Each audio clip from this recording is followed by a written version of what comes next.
Movie की starting होती है और हम दो स्कूल बसेस को देखते हैं। उनमें कुछ फीमेल स्टूडेंट थी। उनमें से एक स्टूडेंट का नाम मित्सुको था। वो अपनी डायरी में कुछ लिख रही होती है तो उसकी फ्रेंड उससे ये कहती है कि क्या तुम हर वक्त लिखती रहती हो, तुम हमारे साथ एंजॉय क्यों नहीं करती। जैसे ही वो उनकी बातों पर ध्यान देती है तो उसकी पेन नीचे गिर जाती है और वो अपना पेन उठाने के लिए नीचे झुकती है, लेकिन तभी उसी दौरान कोई तेज सी चीज आती है और दोनों बसेस को काट देती है, जिसकी वजह से सब लड़कियां दो हिस्सों में कट जाती हैं। मित्सुको जब ऊपर उठती है तब वो बहुत हैरान होती है कि ये क्या हुआ। वो बच जाती है क्योंकि वो नीचे झुकी हुई थी, लेकिन वो काफी डर जाती है तो वो बस से निकलकर भागने लगती है और वो तेज हवा थी जो सबको काट रही थी। हवा इसके पीछे भी पड़ जाती है और मित्सुको तेजी से भागने लगती है। भागते भागते इसे 4 लड़कियां दिखाई देती है। वो सबको ये कहती है कि झुक जाओ ताकि तुम्हारी जान बच जाए, लेकिन जब तक वो उसकी बात को समझ पाती उनमें से 3 लड़कियां कट जाती हैं, लेकिन एक लड़की को मित्सुको बचा लेती है। इसके बाद उन्हें वहाँ पर कुछ साइकिलिस्ट लड़कियां भी नजर आती हैं। उनको भी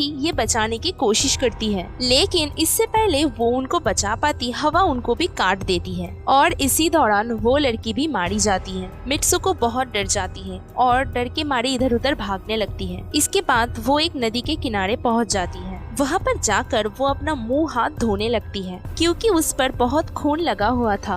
वहाँ पर पहले से ही बहुत सारी डेड बॉडीज पड़ी हुई थी जिनको हवा ने काट दिया था। वहाँ से वो एक डेड बॉडी के कपड़े लेती है और चेंज कर लेती है। इसके बाद सीन चेंज होता है और हम देखते हैं कि मित्सुको चलते चलते एक स्कूल तक पहुँच जाती है जहाँ पर और भी बहुत सारे फीमेल स्टूडेंट थे। उनका यूनिफॉर्म मित्सुको के यूनिफॉर्म से अलग था, मतलब वो उसके स्कूल की स्टूडेंट तो नहीं थी। वहाँ पर एक लड़की मित्सुको के पास आती है और कहती है कि तुम कैसी हो। वो दरअसल उसकी बेस्ट फ्रेंड थी, लेकिन मित्सुको उससे ये पूछती है कि क्या तुम वाकई मेरी बेस्ट फ्रेंड हो, क्योंकि उसे कुछ समझ में नहीं आ रहा था कि यहाँ पर हो क्या रहा है। यहाँ पर हम ये नोटिस करते हैं कि मित्सुको और उसकी दोस्त काफी हद तक एक दूसरे को प्यार करते हैं। इसके बाद अचानक हवा का झोंका आता है और मित्सुको डर के मारे स्कूल के अंदर चली जाती है। उसके बेस्ट फ्रेंड को कुछ समझ में नहीं आ रहा था कि ये सब कुछ हो क्या रहा है। वो मित्सुको से ये कहती है कि मित्सुको तुम इतना स्ट्रेंज बिहेव क्यों कर रही हो, तुम्हें हो क्या गया है। मित्सुको कहती है कि मैं नहीं जानती कि वो मेरा ख्वाब था या फिर सच, लेकिन मैंने देखा है हवा का झोंका लड़कियों को काट रही है। मित्सुको की बात सुनकर उसकी दोस्त उसे एक विंडो के पास लेकर जाती है और उसका हाथ बाहर निकालकर ये कहती है कि देखो ये बस हवा का झोंका है और कुछ नहीं, और रोज की तरह ऐसी ही हवा चल रही है। इस पर मित्सुको की परेशानी बहुत कम हो जाती है और उसे लगता है शायद ये वाकई मेरा ख्वाब था। इसके बाद मित्सुको और 2 दोस्तों को लेती है और ये प्लान करती है क्लास स्किप करने का। जैसे ही ये लोग बाहर आते हैं इनकी टीचर भी आ जाती है और इनको देख लेती है, लेकिन ये चारों तेजी से भाग जाते हैं और इनकी टीचर पीछे ही रह जाती है। वो चारों भागते भागते एक लेक के पास आ जाते हैं। वहाँ पर मित्सुको की बेस्ट फ्रेंड बाकी फ्रेंड्स को भी उसके ख्वाब के बारे में बताती है। उनमें से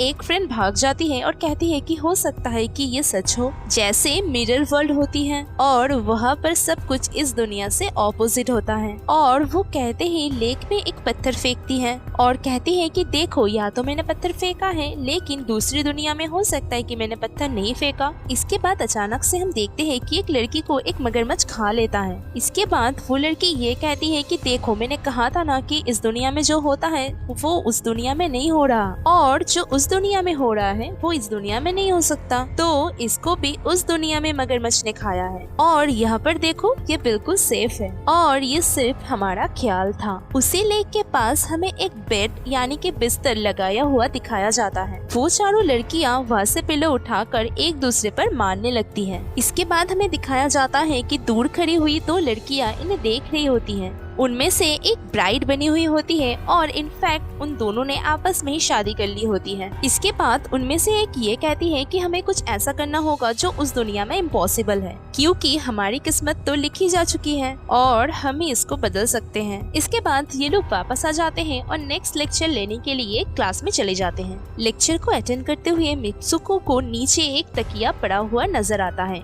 वो उसे उठाने के लिए झुकती है कि उसी दौरान उनकी टीचर पूरे क्लास पर फायरिंग करना स्टार्ट कर देती है और जैसे ही वो तकिया उठाकर ऊपर देखती है तो उसकी क्लास की सारी लड़कियां मर चुकी होती हैं और यहाँ पर एक बार फिर से वो बच जाती है जैसे कि उसने अपने ख्वाब में देखा था। मित्सुको की टीचर उसके पास आती है और कहती है कि तुम्हारी हिम्मत कैसे हुई क्लास बंक करने की, अब तुम भी नहीं बच सकोगी। लेकिन इसके साथ ही उसकी बाकी दो फ्रेंड्स भी आ जाती हैं और उसको लेकर भाग जाती हैं। लेकिन दूसरी टीचर भी उसकी वो दोनों फ्रेंड्स को भी मार डालती है। जितनी भी स्टूडेंट्स की जान बच जाती है, मित्सुको उनके साथ बाहर भाग जाती है। लेकिन कंटिन्यूअसली स्कूल के टीचर उन पर फायरिंग कर रहे थे। जैसे ही वो बाहर निकलती है तो हवा बाकी बचे हुए स्टूडेंट को काट डालती है। मित्सुको यहाँ पर फिर से अकेली रह गई थी। इसके बाद वो पुलिस स्टेशन जाती है। वो वहाँ पर सब कुछ बता देती है, लेकिन जब एक फीमेल ऑफिसर ये सब कुछ सुनती है, वो कहती है कि तुमने कपड़े तो स्टूडेंट वाले नहीं पहने हुए हैं। वो शीशा दिखाती है तो वो बिल्कुल चेंज लड़की बन जाती है और लोग उसे मित्सुको के नाम से नहीं बल्कि किसी और नाम से बुला रहे होते हैं। यहाँ पर हमें ये दिखाया जाता है कि उसकी शादी होने वाली है, तो वही पुलिस ऑफिसर उसे शादी के लिए लेकर जाती है और आसपास के लोग उसे कांग्रेचुलेट करते हैं। जैसे ही वो लोग चर्च पहुँचते हैं तो मित्सुको की बेस्ट फ्रेंड भी वहाँ पर मौजूद थी। मित्सुको उससे पूछती है कि ये सब क्या हो रहा है, तो वो कहती है कि अभी खामोश रहो, हम किसी के कंट्रोल में हैं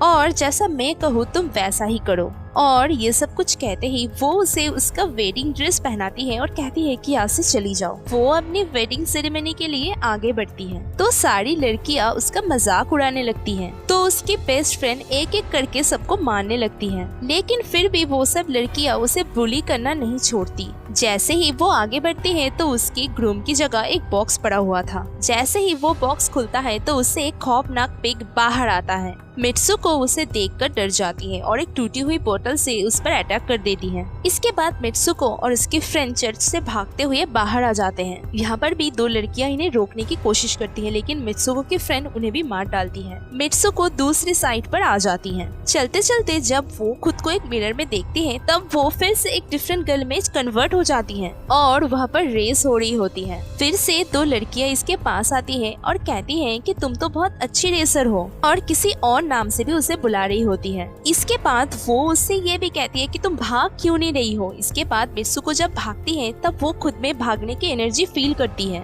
मित्सुको रेस में जीतने की पूरी कोशिश करती है और देन वो रेस करते हुए अपने उन्हीं फ्रेंड्स को देखती है जो कि स्कूल में मर गई थी और उसकी बेस्ट फ्रेंड भी वहाँ पर आ जाती है। भागते भागते ये लोग नोटिस करते हैं कि वही पिग और जिन औरतों ने उनको चर्च में रोकने की कोशिश की थी वो भी इनके पीछे भाग रहे होते हैं। तो रेसर इनसे ये कहती है कि तुम यहाँ से चली जाओ, इस दुनिया से बाहर चली जाओ। वो भागते भागते एक अंधेरी जगह पर आ जाती हैं। वहाँ पर कुछ स्टूडेंट्स होती हैं जिन्होंने यूनिफॉर्म पहना हुआ था। वो सब लोग मित्सुको की तरफ आती है और कहती है कि हम सब मरे हुए हैं और तुम्हें भी मरना होगा। लेकिन तभी मित्सुको की फ्रेंड वहाँ पर आती है और कहती है कि तुम इनके जाल में मत फंसो, तुम अपना रियल नेम बार बार कहो। और इसी के साथ उसकी बेस्ट फ्रेंड आ जाती है और उसको जोर जोर से मित्सुको कहकर बुलाने लगती है और इसी के साथ ही वो अपने रियल फेस में वापस आ जाती है। इसी के साथ उसकी बेस्ट फ्रेंड उसके हाथ में लगी हुई वायर्स को दिखाती है और कहती है कि प्लीज मेरी ये वायर्स को खींच दो ताकि मैं इस दुनिया से बाहर आ सकूं। लेकिन उसको डर था कि इस वायर्स को खींचने से कहीं इसकी जान न चली जाए। क्योंकि वो उससे बहुत प्यार करती थी तो वो उसके वायर्स को नहीं खींचना चाहती थी, लेकिन अपनी बेस्ट फ्रेंड के इंसिस्ट करने पर वो वायर्स को खींच देती है और इसी के साथ ही उसके बेस्ट फ्रेंड के दो हिस्से हो जाते हैं। इसके बाद उसे एक गेट दिखाई देता है। उस गेट से बाहर जाने पर वो देखती है कि वो आदमियों की दुनिया पर आ चुकी है और वहाँ पर उसके पोस्टर लगे हुए हैं जिसे कुछ लड़के देख रहे हैं। इसके बाद उसके पास एक लड़का आता है और कहता है कि तुम फ्यूचर में हो और ये सुनते ही वो बेहोश हो जाती है। जैसे ही वो होश में आती है तब वो आगे बढ़ती है। इसके बाद वो देखता है कि एक ओल्ड मैन एक गेम खेल रहा है और उसके गेम में मित्सुको को वही कैरेक्टर्स नजर आते हैं जो कि वो पहले बन चुकी है। वो पूरा आदमी उससे ये कहता है कि ये गेम मैंने बनाई है और मैं ही तुम लोगों को कंट्रोल कर रहा हूँ। तुम तो बहुत पहले मारी जा चुकी हो, लेकिन मैंने तुम्हारा डीएनए लेकर तुम्हें फिर से बनाया। मित्सुको जब ये सुनती है कि ये गेम है तब वो सोचती है कि मैं अपनी दुनिया में वापस जा सकती हूँ। इसके बाद एक आदमी आता है और मित्सुको को अपने पास बुलाता है। तो वो पूरा आदमी मित्सुको को ये कहता है कि जाओ इस गेम की फाइनल स्टेज को कंप्लीट करो। अब मित्सुको डरते डरते उसके पास चली जाती है